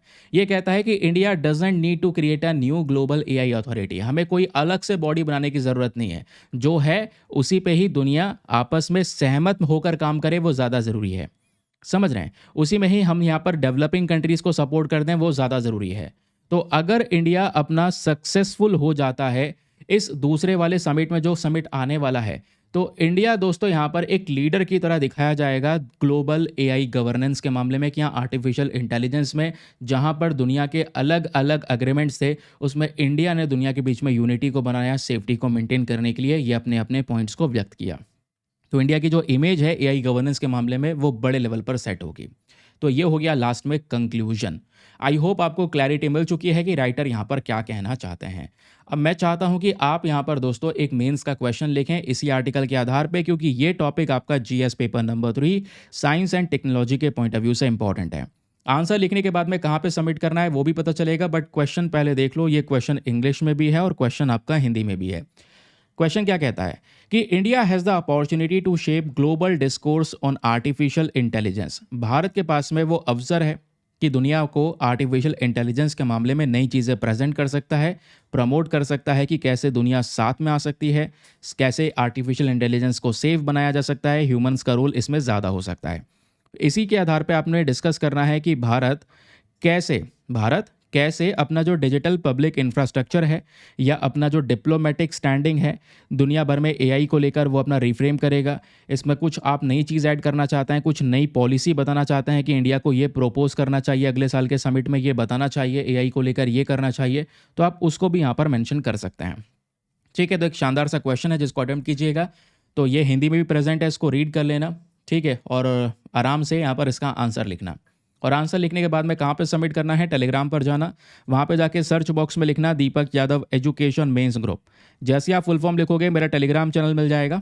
और ध्यान रखना उसमें 80,000 से ज़्यादा लोग जुड़ चुके हैं। आप भी जुड़कर अपने आंसर्स को लिखकर वहाँ पर सबमिट कर सकते हैं। ठीक, चलिए आगे बढ़ते हैं। आंसर लिखना कैसे है ये कुछ गाइडेंस दिया गया है, वीडियो पॉज करें और ये गाइडेंस आप लोग पढ़ें कि भाई इंट्रोडक्शन पहले मुझे ऐसा देना है, 30 से 40 शब्दों में इंट्रोडक्शन देना है, 2 से 3 लाइनों में, इससे ज़्यादा इंट्रोडक्शन में मत जाना। फिर नीचे आंसर्स का जो पूरा बॉडी स्ट्रक्चर होगा वो कुछ इस प्रकार से होगा। पहले एआई के मामले में इंडिया की स्ट्रेंथ को समझाना, फिर भारत एआई का जो समिट है उसमें क्या कंट्रीब्यूशन दे सकता है, तो ये 5 चीज़ें बताई थी, ये देख लेना। इसको पूरा एज इट इज़ उठा के चेप मत देना, कुछ चेंजेस कर रहे हैं अपने वर्ड्स में लिखना है, लास्ट में आपने कंक्लूजन ऐड करना है। ठीक है, चलें आगे, अगले न्यूज़ आर्टिकल पर आते हैं। तो ये तो बात हो गई हमारी जो भी एआई को लेकर होनी थी। अगला न्यूज़ आर्टिकल यहाँ पर इसको अगला एडिटोरियल टेक्स्ट एंड कॉन्टेक्स्ट पर कह सकते हैं, ये भी प्रेजेंट है। ये बात करता है what is the European Commission age check plan to keep children safe online. बच्चों को हम कैसे ऑनलाइन सेफ रख सकते हैं या फिर ऑनलाइन ये जो एडल्ट कंटेंट है उससे बचा सकते हैं, उसके लिए यूरोपियन कमीशन ने एक प्लान तैयार किया है। इस प्लान को लेकर कुछ क्रिटिसिज्म भी हो रहा है, लेकिन कुछ यहाँ पर इस प्लान को लेकर सपोर्ट भी कर रहे हैं। मामला क्या है, आइए थोड़ा सा विस्तार से समझते हैं। ठीक है, कि ये मामला है क्या, क्या चल रहा है और ये क्यों इम्पॉर्टेंट है। तो यूरोपियन कमीशन ने एक एज वेरिफिकेशन एप्लीकेशन बनाया, एक एप्लीकेशन बनाया जिसमें एज को वेरीफाई किया जा सकेगा और इंटरनेट को ज़्यादा सेफ बनाया जा सकेगा बच्चों के लिए। ठीक है, क्यों? क्योंकि जितने भी मोबाइल रजिस्टर्ड होंगे उसमें यहाँ पर बच्चों के लिए जो कंटेंट है दोस्तों उसको एज के हिसाब से वेरीफाई कर दिया जाएगा। जो भी 18 से कम है उसके पास तक गलत कंटेंट ना पहुँचे, इसको इंश्योर किया जाएगा। तो ये एज वेरिफिकेशन एप्लीकेशन बनाने की बात हुई। स्पेशली हार्मफुल कंटेंट जो स्पेशली पोर्नोग्राफी है, साइबर बुलिंग है, एडिक्शन है, हो रहा है, इन सब चीज़ों का एक लत लग रही है। यहाँ पर बच्चे इस जाल में फंस रहे हैं, स्पेशली 18 से कम उम्र में ही यहाँ पर उनको फ़ोन एडिक्शन हो जाता है। ठीक है, स्पेशली पोर्नोग्राफी एडिक्शन हो जाता है। ये बड़ी डिज़ास्टरस सिचुएशन है क्योंकि कंपनीज़, ये पोर्नोग्राफी कंपनीज़ वो बना रही हैं और इसका कंजम्पशन दुनिया भर में हो रहा है। ठीक है, इंडिया हो, पाकिस्तान हो, इनमें सबसे ज़्यादा कंजम्पशन्स हो रहा है। ठीक है, अब ये कंजम्पशन हो रहा है, सिंपल सी बात है, जो डिटेल्स है वो सामने है। प्रॉब्लम यह है कि इसी में ही एक इंसान अपना जो पोटेंशियल है, अपनी जो एनर्जी है, वो सारी की सारी वेस्ट कर रहा है, जिससे अपने गोल से वो भटक चुका है, गोल से हट चुका है। समझ गए? तो ऐसी जितनी भी चीज़ें हैं, इन सबको हटाना, स्पेशली बच्चों के जीवन से इसको बिल्कुल अलग कर देना, कम से कम 18 ईयर्स तक तो वो इन सब चीज़ों में ना पड़े। इस चीज़ को इंश्योर करने के लिए यूरोपियन कमीशन ने एज वेरिफिकेशन ऐप को तैयार करने की बात की। ये जो एप्लीकेशन बनाया जा रहा है, ये यूरोपियन कमीशन का डिजिटल सर्विस एक्ट का हिस्सा होने वाला है। बहुत सारे जितने भी एक्सपर्ट्स हैं या कंपनी है, वो ये कहती है क्या ये सेफ होगा? क्या ये एक एडल्ट की प्राइवेसी को नहीं दर्शाएगा? क्योंकि एडल्ट की प्राइवेसी को यहाँ पर पता चलेगा, 18 प्लस कंटेंट है या 18 कह सकते हैं कि 18 से कम उम्र का यहाँ पे कंटेंट है, तो जो 18 से कम उम्र का है उसको नहीं शो होगा, 18 से ज़्यादा का है उसको शो होगा। उसके लिए आप सारी डिटेल इकट्ठी करेंगे, किसको दिखाना है, किसको कंटेंट नहीं भेजना है, वो आपके हाथ में होगा, तो डिटेल्स वगैरह आपके हाथ में होगी। तो किसी व्यक्ति की जो ये निजी इन्फॉर्मेशन है, वो यहाँ पर सामने गवर्नमेंट के पास नहीं जा रही होगी। इसको यहाँ पर बेसिकली एक प्रॉब्लम की तरह दिखाया जा रहा है। ठीक है, तो यूरोपियन कमीशन का अल्टीमेट प्लान क्या है, ये सुनिए। ये चाहते हैं स्पेशली माइनर्स को बचाना, जिनकी उम्र 18 से कम है, कि इन माइनर के पास में किसी भी प्रकार से ये इनअप्रोप्रिएट कंटेंट ना पहुंचे। स्पेशली जो एडल्ट वेबसाइट्स वगैरह है ना, वो वहां तक ना जाएं, और प्लेटफॉर्म्स को चाइल्ड फ्रेंडली बनाया जाए, और इन सब चीज़ों में जो बच्चा है वो फंस ही ना पाए। लेकिन यहाँ पर इसके लिए हमें एज वेरिफिकेशन करना ज़रूरी है। तो ऐसा प्लेटफॉर्म बनाया जाए जहाँ पर कंटेंट जो है वो चाइल्ड फ्रेंडली होगा, क्योंकि हमने क्या किया, यूज़र के इंटरफेस को उसके आधार, उसके कह सकते हैं कि उम्र के हिसाब से सेट कर दिया है। ठीक है, अब होता क्या है, अगर ये सब चीज़ें नहीं रुकती हैं, मैं जैसे यहाँ पर मेंशन किया जा रहा है कि हाँ पोर्नोग्राफी, इसमें एक बच्चा फंसता है और वो धीरे धीरे करके अडिक्ट हो जाता है, उसका कंजम्पशन कम नहीं होता, उसका कंजम्पशन दिन ब दिन बढ़ता चले जाता है। एडिक्ट होने के बाद में एक तो यहाँ पर उसने अपना जो मेन प्रीशियस टाइम था वो वेस्ट कर दिया, फिर आगे और भी जो इम्पोर्टेंट समय आता है 18 के बाद का, ठीक है, वो यहाँ पर टाइम वेस्ट कर दिया। लाइफ में फिर आगे जाकर बचता कुछ नहीं है। ये कंडीशन ब्रेन रॉट की है। ब्रेन रॉट यहाँ पर जो एक एडल्ट मेंटल हेल्थ है, स्पेशली नौजवान लोग जो हैं, वो इतना ज़्यादा फालतू के कंटेंट में आज के समय पर फंस चुके हैं, चाहे वो फोर्नोग्राफी हो, चाहे वो सोशल मीडिया हो, चाहे वो इंस्टाग्राम रील्स हो, या चाहे हो जो भी हो। मतलब अपनी एनर्जी को अपने गोल के प्रति वेस्ट करने की बजाय फ़ोन में स्क्रॉल करते करते अपने दिमाग को थका लेना, फ़ोन में स्क्रॉल करते करते दिमाग को थका लेना, वही ब्रेन रॉट कहलाता है। कि हाँ, दिमाग बिल्कुल स्ट्रेस्ड हो चुका है। क्यों? क्योंकि आपने रील इतनी देख ली है, आपने इतना कंटेंट कंज्यूम कर लिया है मोबाइल फ़ोन में, जो लाइफ में किसी काम का है नहीं, है ना? समझ गए? तो वो ब्रेन रॉट वाली कंडीशन है, जो भद्दी कंडीशन है। अब यहाँ पर बोला जा रहा है कि भाई ये नया जो टूल होगा, नया एज वेरिफिकेशन ऐप, ये यूरोप के डिजिटल आइडेंटिटी वॉलेट के साथ में कनेक्ट कर दिया जाएगा, जहाँ पे लोगों की, यूरोप के लोगों की इन्फॉर्मेशन प्रेजेंट है। तो उस वेरिफिकेशन ऐप को उसके साथ में कनेक्ट कर देंगे। कनेक्ट करने के बाद में ये कह सकते हैं कि क्या होगा, इससे जितने भी यूज़र हैं जिनकी उम्र 18 से ऊपर है, उनको वेरीफाई कर लिया जाएगा। लेकिन उनकी आइडेंटिटी किसी को दिखाई नहीं दे जाएगी, उनकी जो उम्र है किसी को शो नहीं की जाएगी। बस खाली यहाँ पर क्या होगा, उनकी उम्र को वेरीफाई किया जाएगा, जो भी 18 से ऊपर हैं उनका वेरिफिकेशन हो जाएगा। ठीक है, जो 18 से नीचे हैं उनके पास तक वो कंटेंट नहीं पहुँचने दिया जाएगा, जो एडल्ट कंटेंट है। अब ये जो पर्टिकुलर टेक्नोलॉजी है टेस्ट की जा रही है, France, Spain, Denmark, Greece, Italy, सभी जगह पर टेस्ट की जा रही है। ये सभी देश अपनी अपनी भाषाओं में इन टेक्नोलॉजीज़ को टेस्ट कर रहे हैं। ये एप्लीकेशन काम कैसे करेगा? तो इसमें ज़ीरो नॉलेज प्रूफ है। कहने का मतलब एक ऐसी टेक्नोलॉजी जहाँ पर केवल और केवल उम्र को कंफर्म किया जाएगा, किसी की आइडेंटिटी किसी प्रकार से शेयर नहीं होगी। ठीक है, हर एक व्यक्ति यहाँ पर इसको इंस्पेक्ट कर सकता है कि कैसे एप्लीकेशन काम करता है। बस खाली यहाँ पर जो एक यूज़र है वो इस डेटा के फुल कंट्रोल में होने वाला है। मतलब ये सब चीज़ें यहाँ पर यूज़र के हाथ में रहेंगी। यूज़र, ऐसा नहीं है उसका डेटा बहुत ज़्यादा रिवील हो जाएगा। ऐसा नहीं है कि यहाँ पर ये बताया जाएगा कि भाई किसी दूसरे वेबसाइट पर इंसान पहुँचा भी है तो वो रिस्ट्रिक्ट हो जाएगा। तो एप्लीकेशन ये कहेगा, यानी वो एप्लीकेशन एक्टिव हो जाएगा जहाँ पे उम्र को वेरीफाई किया है। तो एप्लीकेशन एक्टिव हो जाएगा तो एप्लीकेशन ये कहेगा कि ये यूज़र 18 से ऊपर का है, ये यूज़र 18 से नीचे का है। ये नहीं कहेगा कि हाँ ये नाम का व्यक्ति है, ये कंटेंट देख रहा है, इसकी उम्र ये है, कैंसिल किया जाए, नहीं। तो आइडेंटिफाई जो भी यहाँ पर डेटा होगा उसमें बेसिकली किसी की जो इन्फॉर्मेशन है वो लीक नहीं की जाएगी, इन्फॉर्मेशन किसी की दूसरे को पता नहीं चलेगी। एक सिक्योर्ड वे में यहाँ पर इसको कंडक्ट किया जाएगा, वो बोला जा रहा है। लेकिन फिर भी दोस्तों, इस लॉ को लेकर एक बहुत बड़ा ओपोजिशन करंट समय पर यूरोप में नज़र आ रहा है। ऑपोजिशन किस प्रकार से नज़र आ रहा है, वो कहते हैं कि भाई इससे प्राइवेसी का वॉयलेशन है, सख्त हनन है, क्योंकि जो यूज़र्स हैं, यूज़र्स को अपना पर्सनल डेटा शेयर करना पड़ता है सेंसिटिव वेबसाइट्स पे। मतलब क्या है, मैं आपको समझाता हूँ कि आजकल क्या है कि ये समय लेट हो चुका है, ये काम बहुत पहले ही करना चाहिए था, है ना? सिंपल सी बात है, ये जब आप पॉर्न एडिक्शन रोकने की बात कर रहे हैं, क्योंकि अल्टीमेट टारगेट वही है, तो आपको बहुत पहले ही रोकना था। बहुत पहले ही एप्लीकेशंस ये लॉन्च करने थे, बहुत पहले ही रिस्ट्रिक्शन लगाना था, अपने देश में बैन करना था, आपके हाथ में है ये। लेकिन नहीं कर पाओगे तो फिर क्या होगा? आप जैसे-तैसे वेबसाइट्स पे रोक लगाओगे तो लोग दूसरी वेबसाइट्स पर जाने की कोशिश करेंगे। जब दूसरी वेबसाइट्स पर जाने की कोशिश करेंगे तो कुछ कह सकते हैं कि रिस्की वेबसाइट्स है वहाँ पर पहुँचेंगे, और रिस्की वेबसाइट्स पर डिटेल डालेंगे तो उनका जो डेटा है, पर्सनल इन्फॉर्मेशन, वो कुछ बेकार सी या फिर कह सकते हैं रिस्की वेबसाइट्स पर शेयर हो सकती हैं, और उन रिस्की वेबसाइट्स के माध्यम से उन लोगों का डेटा का गलत उपयोग हो सकता है। समझ गए? तो यहाँ पर आप कह सकते हैं जो भी ये कह सकते हैं कि पॉर्न की कंपनीज़ हैं, बनाने वाली जो भी कंपनीज़ हैं, उनके ओनर वगैरह ये कहते हैं कि भैया जो एज वेरिफिकेशन है, एज वेरिफिकेशन एडल्ट वेबसाइट्स की जॉब नहीं है। हम नहीं करने वाले एज वेरिफिकेशन। एज वेरिफिकेशन करना है तो अपने मोबाइल डिवाइस पर करो, एप्पल, गूगल, माइक्रोसॉफ्ट से कहो, वो एज वेरिफिकेशन करेंगे, और एज वेरिफिकेशन करने के बाद में सीधा-सीधा कंटेंट पे रिस्ट्रिक्शन लगाएँगे। ये वेबसाइट्स के ऊपर नहीं डिपेंड करता है। अगर आप एज वेरिफिकेशन वेबसाइट्स के ऊपर में छोड़ देंगे, तो यहाँ पे यूज़र दूसरे और अनरेगुलेटेड वेबसाइट पर जाएगा, जो और भी डेंजरस कंडीशन है, जहाँ से उसका डेटा हैक हो सकता है, जहाँ पर आप कह सकते हैं उसके सेंसिटिव इन्फॉर्मेशन को लीक किया जा सकता है। समझ रहे हैं? तो ये कहते हैं कि एक सिक्योर्ड वे को बनाना ज़रूरी है। अभी इस पे टेस्टिंग करनी ज़रूरी है। तो फ्रांस के प्रेसिडेंट जो है इमैनुअल मैक्रों, वो कहते हैं कि देखो मैं तो सपोर्ट करता हूँ इस एज वेरिफिकेशन को। ठीक है, मैं तो ये भी चाहता हूँ कि सोशल मीडिया को स्पेशली 15 साल से कम उम्र के बच्चों के लिए बैन कर दिया जाए। फ्रांस की जो कोर्ट है वो आज के समय पर रूल कर रही है। केस भी चल रहा है इस चीज़ को लेकर कि एडल्ट वेबसाइट्स के लिए एज चेक लाना ज़रूरी है, नहीं है। तो फ्रांस की जो कोर्ट है वो करंट समय पर इस केस को देख रही है। ऑनलाइन डिबेट तो ये भी छिड़ चुकी है कि भाई एक्स, जो आज के समय पर ट्विटर कहलाता था, पहले ट्विटर कहलाता था, वो आज एक्स कहलाता है।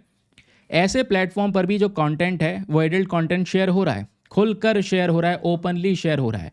अगर ऐसे एप्लीकेशंस आ जाएंगे, आज नेटफ्लिक्स है या फिर ऐसे जो दूसरे और यहाँ पर वेब सीरीज़ वगैरह बनाई जा रही हैं, उस वेब सीरीज़ में दोस्तों कुछ नहीं, केवल सॉफ्ट पॉर्न को प्रमोट किया जा रहा है, जो एक्चुअली में यहाँ पर यूथ को बर्बाद करेगा और कुछ नहीं करेगा। ठीक है, क्योंकि लोगों के पास में जितना ये भद्दा कंटेंट अवेलेबल रहेगा, लोग उतना ज़्यादा इसके अंदर में इन्वॉल्व रहेंगे, और जितना ज़्यादा इसमें इन्वॉल्व रहेंगे, उनका जो गोल है, लाइफ का गोल है, और या फिर उनका जो कंट्रीब्यूशन है देश में, वो धीरे धीरे कम होता चले जाएगा। इसलिए लाइफ से इस पॉर्न को हटाना बहुत ही ज़्यादा ज़रूरी है। ठीक है, चिल्ड्रन को ऑनलाइन प्रोटेक्ट करना ज़रूरी है, ये हमारा मेन पर्पस है। लेकिन जो ये प्लेटफॉर्म्स है, इसको सेफ बनाना ज़रूरी है। लेकिन प्लेटफॉर्म्स को सेफ बनाने के लिए जहाँ पे हम थोड़ा सख्ती अपनाना शुरू करेंगे, इससे जो लोग हैं, क्योंकि वो एडिक्ट हैं ऑलरेडी बहुत सारे लोग, वो रिस्की और अनरेगुलेटेड साइट्स पर जाएंगे। ठीक है, जहाँ से उनका डेटा हैक होगा, फिर समस्या शुरू हो जाएगी, सर अब इनके डेटा प्रोटेक्ट करने के लिए क्या करें। तो यूरोपियन यूनियन का जो ये लॉ है किस तरीके से लागू होगा, इसको थोड़ा सा वेट करके देखने के लिए, मतलब आप कह सकते हैं कि देखकर लेसन्स ले सकते हैं हम भी, और स्पेशली यहाँ पर ये जो कंटेंट है इसको बैन किया जा सकता है, ताकि लोगों तक ये पोर्नोग्राफिक कंटेंट ना पहुँचे। क्योंकि जब ये अवेलेबल रहेगा, पहुँचेगा, एक इंसान देख चुका है, जो देख रहा है, अडिक्ट है, वो रेगुलर बेसिस पर इस जाल में फंसा रहेगा, जब तक उसके पास में कोई काम नहीं है, और अपने जीवन को बर्बाद कर रहा है और कुछ नहीं। देखो, सिंपल सी एडवाइस है, अपने आप को आप बिज़ी रखोगे, अपने आप को एक गोल अपने सेट कर रखा है, उस पे रोज़ काम कर रहे हैं, आपको टाइम ही नहीं मिल रहा है इन सब चीज़ों का, और टाइम नहीं मिल रहा, तो वही आपकी हैबिट है, वही जो अभ्यास है, वही आप प्रैक्टिस जो कर रहे हैं, वही प्रैक्टिस आपके दिमाग को, आपके शरीर को सेट कर चुकी है। आप अपने शरीर को, अपने मन को बहुत मजबूत बनाते हैं। ठीक है, अपने गोल पे ध्यान दो, ये सब चीज़ें बेकार हैं। मैं इसलिए बोल रहा हूँ क्योंकि मेरे पास में भी इंस्टाग्राम में बहुत सारे मैसेजेस आते हैं, सर मैं पॉर्न एडिक्ट हो चुका हूँ, इतना टाइम हो चुका है, इतना टाइम हो चुका है, इतने सालों से देख रहा हूँ, नहीं छोड़ पा रहा हूँ। मतलब मुझे ये समझ में आ रहा रीज़न क्या है देखने का, मतलब रीज़न क्या है, वही डोपामिन। वो डोपामिन दोस्तों यहाँ पर आप ख़राब कर चुके हैं अपने ब्रेन का। बहुत सारे लोग ऐसे हैं जो यहाँ पर इस एडिक्शन में फंस चुके हैं। जाल से निकलने का तरीका बिल्कुल सिंपल है, अपने आप को बिज़ी रखो। बिज़ी मतलब अपने आप को किसी काम में इन्वॉल्व कर लो। लाइफ में कोई पर्पज़ है या नहीं है, सबकी लाइफ में कोई ना कोई पर्पज़ होता है, आपको पर्पज़ ढूंढना पड़ता है। अगर पर्पज़ नहीं ढूंढ पा रहे हो तो यहाँ पर बैठो, एक दिन पर्पज़ ढूंढो, क्या करना है क्या नहीं करना, उसके प्रति अपने आप को डेली बेसिस पे रगड़ना है, हार्ड वर्क करना है डेली बेसिस पे, तभी वो चीज़ें अचीव होंगी। ठीक है, पहली वाली जनरेशन को देखो यार, अपने माता पिता को देखो, उन्होंने कितनी मेहनत की है। वो फैसिलिटीज़, वो चीज़ें ना अवेलेबल होने के बाद भी किस तरीके से हमको पढ़ाया, किस स्टेज पर लेकर आए। ठीक है, और आज देखोगे कि हम सोचते हैं कि यार ये चीज़ खरीदने में भी इतनी ज़्यादा आफत आती है, ये होता है, वो होता है। तो प्रॉब्लम यह है कि आज की जनरेशन थोड़ा सा गलत रास्ते पे जा चुकी है, लेकिन हमें संभलना भी आता है, क्योंकि ऑब्वियसली आपका मन है, आपका मन जब कह सकते हैं कि आप अपने मन को कंट्रोल करना सीख जाएंगे ना, तो फिर सारी चीज़ें आपके हाथ में होंगी, आपके हिसाब से चलेंगी। तो इन सब चीज़ों में फंसो ना। और दूसरी बात, जैसे मैंने आपको बताया, अपने काम में बिजी रहो, अपने लाइफ में एक पर्पस सेट करो, अपने गोल को सेट करो और उस गोल पे डेली बेसिस पे काम करो। डेली मुझे इतना घंटा देना है इस काम में, और विश्वास करना, आज से 3 साल बाद, 5 साल बाद देखना आप उस लेवल पर किस जगह पर होंगे। समझ रहे हैं? चलिए फिलहाल आगे बढ़ते हैं। ज़्यादा इस जो ये बातें हैं वो हमारे फिर सेशन को डाइवर्ट कर देंगी, कभी डिस्कशन करेंगे। ठीक है, तो मतलब जब भी लाइव आऊँगा तो इस चीज़, ये जो टॉपिक्स हैं वो सब बात करेंगे, आस्क मी करके सेशन करेंगे, तो कुछ क्वेश्चंस होंगे वो आप लोग पूछना। ठीक है, जल्दी करेंगे वो सेशन, उसके बारे में जानकारी आपके साथ में शेयर करूँगा। बट अभी जो अगला आर्टिकल है ये काम का है दोस्तों, ये आपके न्यूज़पेपर में प्रेजेंट है। यहाँ पर बात करता है एनडीआरएफ के बारे में, which is national disaster response force. ये आपको पता है, एक ऐसी फोर्स, जब भी कोई आपदा आती है, कोई भूकंप आ गया, बाढ़ आ गई, सुनामी आ गई, तो पूरी तरह से तबाही मच जाती है। उस डिज़ास्टर जोन में रेस्क्यू ऑपरेशन चलाया जाता है, लोगों को बचाया जाता है। तो वो कौन करता है? वो हमारा NDRF, national disaster response force करता है। तो अभी के समय पर जो एनडीआरएफ के ये पर्सनल्स हैं, वो कुछ डॉग का इस्तेमाल कर रहे हैं। 2 प्रकार की अलग अलग प्रजातियाँ, जो डॉग ब्रीड्स हैं, 2 अलग अलग कुत्तों की जो प्रजातियां हैं, उनका इस्तेमाल किया जा रहा है। उनको ट्रेन किया जा रहा है कि भविष्य में कहीं पर भी कोई डिज़ास्टर आता है तो उस दौरान अगर हमें रेस्क्यू ऑपरेशन चलाना होगा तो ये डॉग की ब्रीड्स काफ़ी हेल्पफुल होंगी। कभी भूकंप आता है, मलबे में डेड बॉडीज़ दब जाती हैं, कुछ कुछ जिंदा होते हैं, तो उन लोगों को खोजा जा सकेगा, तुरंत निकाला जा सकेगा, हॉस्पिटल पहुंचाया जा सकेगा, उनकी जान बचाई जा सकेगी। इसके लिए जो एनडीआरएफ है दोस्तों, वो 2 प्रकार की डॉग ब्रीड्स को ट्रेन कर रहा है। एक डॉग ब्रीड है जिसका नाम है बेल्जियन मैलिनॉइस, और दूसरी जो ब्रीड है वो है लैब्रा या लैब्राडोर ब्रीड जिसको आप कहते हैं। ये दोनों ब्रीड्स को ट्रेन किया जा रहा है क्योंकि इन दोनों ब्रीड्स का मेन पर्पज़ ये होगा कि जितने भी कोई आपदा आई है, कोई बाढ़ आई है या फिर आप कह सकते हैं कोई भूकंप आया है, तो डेड बॉडीज़ को वो पहचान सकें सूंघ कर। जैसे लैब्रा है, ठीक है, इसकी जो स्निफिंग पावर है बहुत तेज़ है, तो वो सूंघ कर यहाँ पर आप कह सकते हैं पहचान सकता है, डेड बॉडीज़ तक यहाँ पर पहुँचा सकता है, जिससे डेड बॉडीज़ को यहाँ पर आप कह सकते हैं कि ज़्यादा से ज़्यादा बॉडी निकाली जा सकती है, या कोई इंसान इधर-उधर है, दबा हुआ है किसी मलबे के नीचे, तो उसको भी बचाया जा सकता है। तो इसके लिए यहाँ पर डॉग्स को ट्रेन किया जा रहा है, जिस वजह से ये चर्चाओं में है। तो जो 6 डॉग्स हैं वो आज के समय पर ट्रेनिंग में हैं, ठीक है, तमिलनाडु और गाज़ियाबाद में ट्रेनिंग चल रही है, और 2 ब्रीड्स हैं, आपको याद रखना है, बेल्जियन मैलिनॉइस और दूसरा लैब्राडोर ब्रीड्स का यहाँ पर यूज़ हो रहा है। ठीक है, अब ये दोनों क्यों यूज़ किए जा रहे हैं, दोनों की खास बात है। यहाँ पर आप देख पाओगे, ये है बेल्जियन मैलिनॉइस जिसकी हम बात कर रहे हैं, ये है लैब्रा।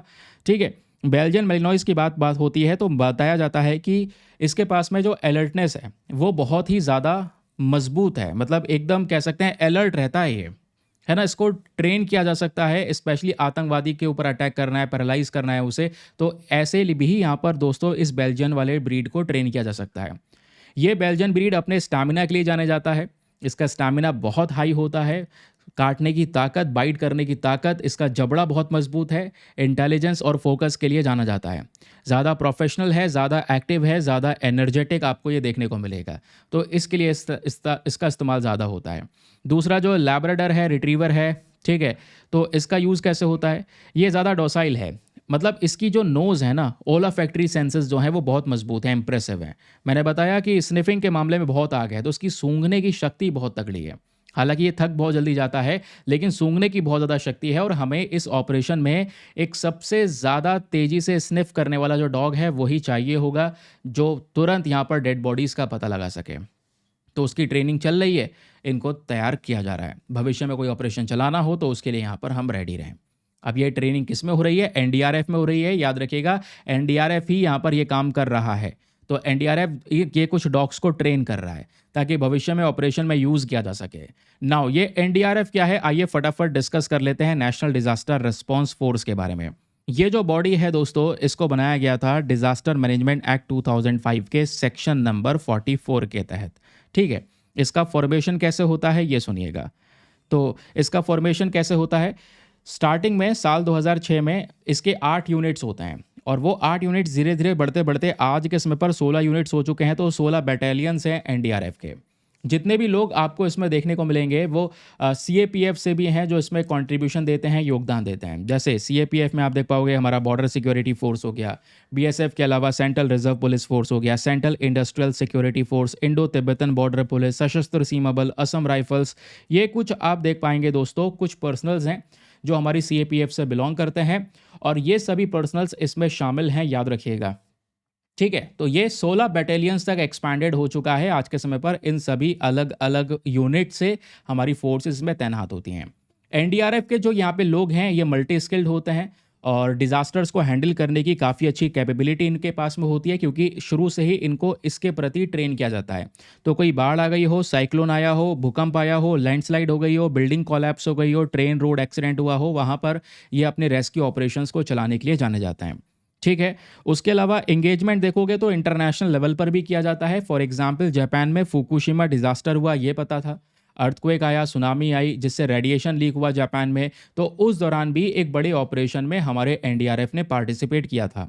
2011 की बात बता रहा हूँ। 2015 में भी नेपाल अर्थक्वेक में एनडीआरएफ ने पार्टिसिपेट किया था। क्वेश्चन आपसे बन सकता है कि सर जो ये एनडीआरएफ है ना, ये नेशनल डिजास्टर रिस्पांस फोर्स है, तो आपसे स्टेटमेंट में दे सकता है क्या ये केवल नेशनली काम करता है या इंटरनेशनल इंगेजमेंट भी हो सकता है इसका। तो याद रखिएगा, इंटरनेशनल इंगेजमेंट भी हो सकता है। इसने फुकुशिमा डिजास्टर, नेपाल अर्थक्वेक में भी हेल्प की है। उसके अलावा इसके एडमिनिस्ट्रेशन की बात करेंगे तो मिनिस्ट्री ऑफ होम अफेयर्स यानी गृह मंत्रालय के अंदर में ये काम करता है। इसको डायरेक्टर जनरल के थ्रू यहाँ पर हेड किया गया है। ठीक है, डायरेक्टर जनरल इसको हेड करते हैं और गृह मंत्रालय के अंडर में ये वर्क करता है। That's it. अगले न्यूज़ आर्टिकल पर आते हैं। आज का जो बिल्कुल आखिरी वाला पेज है ना, पेज नंबर 18 होगा या 20 होगा, जो भी होगा, साइंस एंड टेक वाला पेज आपको देखने को मिलेगा। मैं इंटरनेशनल एडिशन की बात कर रहा हूँ। तो उस साइंस एंड टेक के पेज पर यहाँ पर एक आर्टिकल और प्रेजेंट है, वो बात करता है मून डे के बारे में। अब मून डे क्या है, मून से रिलेटेड बात करता है और क्वेश्चन यहाँ से बन सकता है आप लोगों से। क्वेश्चन कैसे बनेगा, सो डोंट वरी, मैं आपको बताता हूँ। देखो, हर साल 20 जुलाई को इंटरनेशनल मून डे सेलिब्रेट किया जाता है, याद रखिए। आज 21 जुलाई है, तो हर साल हम 20 जुलाई को इंटरनेशनल मून डे सेलिब्रेट करते हैं। आपसे प्रश्न पूछा जा सकता है ये इंटरनेशनल मून डे सेलिब्रेट करते क्यों है।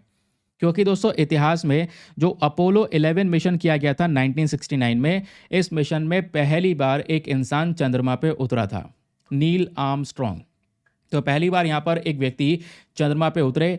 तो वो जो दिन है दोस्तों, उसी दिन को यहाँ पर याद करने के लिए इंटरनेशनल मून डे सेलिब्रेट किया जाता है। यूनाइटेड नेशन जनरल असेंबली ने 2021 में इस दिन को सेलिब्रेट करने की शुरुआत की थी। यह रिकमेंडेशन आया था committee on the peaceful use of outer space की साइड से, जिसके आधार पे इस दिन को सेलिब्रेट करना शुरू किया गया। इस दिन सभी लोग यहाँ पर पब्लिक इवेंट होते हैं, लोग इकट्ठे होते हैं, है ना, आसमान देखते हैं, एजुकेशनल अवेयरनेस फैलाई जाती है, कुछ साइंस बेस्ड कंपटीशन होते हैं, क्विज कंपटीशन होते हैं, ये सब चीज़ें की जाती हैं ताकि ज़्यादा से ज़्यादा मून के बारे में जो जानकारी है या जो अपोलो 11 मिशन है इसके बारे में लोगों को पता चल सके। याद है ना, अपोलो 11 मिशन नासा का एक इम्पॉर्टेंट मिशन, वो भी 1969 में जब कंडक्ट किया गया था। पहले व्यक्ति नील आर्मस्ट्रॉन्ग जो यहाँ पर चांद पर पहुँचे, चांद पर पहला कदम रखने वाले व्यक्ति बने। तो इसी को रिकग्नाइज करने के लिए, इसी को याद करने के लिए इंटरनेशनल मून डे सेलिब्रेट होता है हर साल।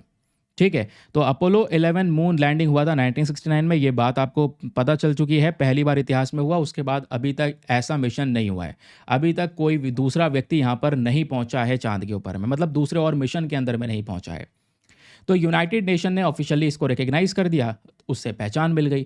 आज इसके बारे में डिस्कशन कर रहे हैं ताकि इसके बारे में ज़्यादा से ज़्यादा अवेयरनेस फैलाई जा सके। इस दिन क्या क्या होता है आपको बता दिया मैंने। पब्लिक इवेंट्स होते हैं, लोग इकट्ठे होते हैं, आसमान को ऑब्जर्व कर रहे होते हैं, स्पेस साइंस बेस्ड क्विजेस होती हैं, बहुत सारी चीज़ें और भी होती हैं। ठीक है, अब यहाँ पर दोस्तों कुछ डिबेट्स वगैरह भी हैं। डिबेट यहाँ पर यह है टाइमिंग को लेकर डिबेट। जैसे अपोलो 11 मिशन को लेकर ये बोला जा रहा है कि हमने इंटरनेशनल मून डे हर साल 20 जुलाई को डिसाइड कर लिया, लेकिन नील आर्मस्ट्रॉन्ग जो है, इन्होंने चंद्रमा पे जो पहला कदम रखा था वो 2:56 पे रखा था सुबह 21 जुलाई को, 21 जुलाई को। तो 2:56 अगर सुबह के हो रहे हैं तो वो 21 जुलाई हो गई ना, 20 जुलाई थोड़ी है। तो इस चीज़ से डिबेट हो जाती है कई बार तारीख को लेकर, ठीक है। लेकिन फिर भी जो 20th ऑफ जुलाई जो है वो डिसाइड किया गया है। कुछ का सजेस्ट करना यह है कि वो 21 जुलाई ही मेन तारीख थी जब पहली बार एक इंसान ने चांद पे कदम रखा था। ये जो इवेंट है आज इसको सेलिब्रेट करते हैं एज एन अमेरिकन अचीवमेंट। और अब यार मैं क्या बोलूँ, अमेरिकन अचीवमेंट के तौर पे सेलिब्रेट करते हैं, लेकिन इंटरनेशनली आप देखोगे सोशल मीडिया प्लेटफॉर्म पर एक डिबेट भी रहती है कि वाकई में अपोलो 11 मिशन हुआ भी था या नहीं हुआ था। कहीं ऐसा तो नहीं एक स्टूडियो बनाकर यहाँ पे उसमें शूट कर दिया गया। इस तरीके की डिबेट भी चलती रहती हैं, ठीक है। डिबेट ये चलती हैं कि ये 1969 में ये किया गया, उस समय के ऐसे हाई क्वालिटी इमेजेस बनाए गए। ऐसी इमेज तो आज भी नहीं खींच पाते हम लोग, इतने हाई क्वालिटी कैमराज आज भी वर्क नहीं कर पाते। स्पेस में इतना ज़्यादा हाई क्वालिटी इमेजेस आज भी नहीं बन पाता, वीडियोस नहीं बन पाते जैसे पहले कंडक्ट करे गए। तो ये क्वेश्चन यहाँ पर बनते हैं। फिर एक और प्रश्न यहाँ पर डिबेट होने लगती है कि भाई दोबारा क्यों नहीं कर पाए। जब आपने एक बार ये कर लिया है और आप डिसाइड कर रहे हैं कि आगे अब 15 साल बाद आप फिर से एक इंसान को भेजेंगे या फिर 10 साल बाद भेजेंगे, तो इतना समय लग क्यों रहा है, वापस से क्यों लग रहा है, रीज़न क्या है। जब आप ये काम कर चुके हैं तो दोबारा कर सकते हैं, आपके पास में वो टेक्नोलॉजी है, वो एक्सपीरियंस है। तो ये क्वेश्चंस यहाँ पर उठते हैं, तो वो डिबेट वगैरह चलती रहती है जो बेसिकली यहाँ पर आप देख पाओगे। लेकिन आज के समय पर बहुत सारे देश फोकस कर रहे हैं चांद के ऊपर अलग अलग मिशंस को लेकर। इवन चाइना तो अपने कुछ मिशंस को कंडक्ट भी कर चुका है, चाइना चांद के ऊपर से मिट्टी लेकर आ चुका है। इंडिया का मेन पर्पज़ है कि भारत 2040 या 2045 तक पहला भारतीय इंसान को भेजेगा चंद्रमा के ऊपर में। तो इंडिया का भी मेन पर्पज़ है, बट समय बहुत लगने वाला है। अभी 20 ईयर्स के आसपास आपको देखने को मिलेगा, टाइम बचा हुआ है, ठीक है। लेकिन इंडिया ने अपना चंद्रयान 2 चंद्रयान 3 ये लॉन्च किया सक्सेसफुली, हम लोगों ने यहाँ पर लॉन्च किया। रशिया ने मिशंस लॉन्च करे हैं, यूरोपियन स्पेस एजेंसी भी यहाँ पर काम कर रही है। तो मून को एक्सप्लोर करने के लिए बहुत सारे देश काम कर रहे हैं, याद रखिए। लेकिन प्रश्न यहाँ पर एग्जामिनेशन में बस इतना बन सकता है कि बताओ 20th ऑफ जुलाई जो 20 जुलाई है वो किस दिन के आधार पर सेलिब्रेट होती है। याद रखिए, तो ह्यूमैनिटी में पहला एक इंसान जिसने यहाँ पर चंद्रमा पर कदम रखा, इसी को ऑब्जर्व किया जाता है इस हमारे मून डे पर, ठीक है। तो इंटरनेशनल मून डे इसलिए हम सेलिब्रेट करते हैं। आपसे रीज़न भी बन सकता है क्योंकि इस बार कुछ इंपॉर्टेंट डेज को लेकर भी एक क्वेश्चन यूपीएससी ने 2025 के प्रीलिम्स में पूछ लिया था। बस दोस्तों इतना ही पढ़ना है आज के न्यूज़पेपर में। बाकी मेजर अपडेट देखोगे तो कुछ नहीं है। चाइना की साइड से कहना है कि भाई हम इंडिया चाइना दोनों मिलकर अपने बॉर्डर डिस्प्यूट को सुधारना चाहते हैं। चाइना का कहना यह है कैलाश मानसरोवर यात्रा जो है एक नया कह सकते हैं रास्ता है जिसके ज़रिए भारत और चाइना अपने बॉर्डर के विवाद को सुधार पाएंगे। फिर अगला न्यूज़ आर्टिकल आपको ये देखने को मिलेगा, ये भी पेज नंबर 1 पर ही है। तो अभी मॉनसून सेशन शुरू होने वाला है, तो ऑपरेशन सिंदूर को लेकर जो भी पार्लियामेंट में डिबेट होगी उसके लिए गवर्नमेंट रेडी है डिबेट करने के लिए। वो बात इस आर्टिकल में एक्सप्लेन की गई है, नॉट दैट रियली इंपॉर्टेंट। फिर 2 मेजर न्यूज़ आपको ये भी देखने को मिलती हैं आज के न्यूज़पेपर में जो स्पेशली पेज नंबर 10 पर प्रेजेंट है। ये 2 आर्टिकल्स आपको नजर आएंगे। सबसे पहले प्रधानमंत्री नरेंद्र मोदी विजिट करने वाले हैं यूनाइटेड किंगडम यूके को, दूसरा मालदीव्स को। तो यूके में यहाँ पर जाने वाले हैं 23 ऑफ जुलाई को, 23 ऑफ जुलाई को आते हुए मालदीव्स पहुंचेंगे, 26 जुलाई को मालदीव्स में रहेंगे, ठीक है। तो इस सप्ताह ये 2 बड़ी विजिट होने वाली है। अब जब विजिट होगी जो भी डिस्कशन होगा वो बाद में पता चलेगा कि हाँ ये एग्रीमेंट साइन हुआ, ये एग्रीमेंट साइन नहीं हुआ है। अभी से टाइम वेस्ट करने की ज़रूरत आपको नहीं है, तो इसलिए इंपॉर्टेंट नहीं है। इसी तरीके से ये भी आर्टिकल है जो नेपाल के मिनिस्टर हैं केपी शर्मा ओली, ये इंडिया विजिट कर सकते हैं सितंबर में। अब ये भी हमारे लिए काम का नहीं है, सितंबर में विजिट तो करने दो यार। पहले जो भी डिस्कशन होगा वो तब बाद में पता होगी कि हाँ रिलेशंस को कैसे मेंटेन कर सकते हैं, चाइना को कैसे टैकल किया जाएगा, जो भी बातें हैं वो होने दो। अभी ये भविष्यवाणी है बस कि हाँ ये होने वाला है, ठीक है। आगे आते हैं।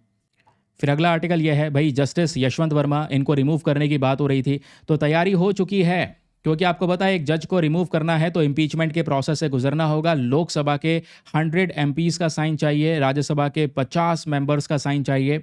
तो ये जो साइन अगर कर देते हैं तो उसके बाद मोशन पास होगा, मोशन पे डिबेट होगी, फिर फाइनल यहाँ पर एक स्पेशल मेजोरिटी से बिल को पास किया जाएगा या मोशन को पास किया जाएगा, तब एक जज को रिमूव किया जाता है। ये मैं परसों पढ़ा चुका हूँ, जिसको पढ़ना है विस्तार से परसों वाले लेक्चर में से पढ़ सकता है। अभी के लिए खबर यह है कि जो हमारे किरेन रिजिजू जो हैं, जो पार्लियामेंट्री अफेयर मिनिस्टर हैं, उनका कहना यह है कि देखो मिनिमम सपोर्ट मिल चुका है, जस्टिस यशवंत वर्मा को रिमूव करने की तैयारी शुरू हो चुकी है। लोकसभा के 100 एमपीज़ ने और लोकसभा के 100 मेंबर्स ने ऑलरेडी यहाँ पर पेपर को साइन कर दिया है, ठीक है। तो तैयारी हो चुकी है, बहुत जल्दी खबर आ सकती है कि जो ये मोशन है ये पास हो गया। अभी मोशन पेंडिंग है, अभी मोशन पेंडिंग है, याद रखना। सैटरडे में राज्यसभा के जो ये मेंबर आपको देखने को मिलेंगे, ठीक है, वो उनके पास भी ये थोड़ा डिस्कशन होगा, इस पे डिबेट होगी। अभी तो लोकसभा से पास होगा, फिर राज्यसभा से यहाँ पर जाएगा, डिस्कशंस डिबेट होंगी, देन उसके बाद में स्पेशल मेजोरिटी से पास करना होगा, देन फाइनली यहाँ पर यशवंत वर्मा को रिमूव किया जाएगा। तो रिमूव करने की तैयारी हो रही है, तैयारी का जो पहला स्टेप है वो क्लियर हो चुका है, वो यहाँ पर राइटर का कहना है। ठीक है, मतलब हमारे जो पार्लियामेंट्री अफेयर मिनिस्टर है वो यहाँ पर ये बात बोलते हैं। समझ गए?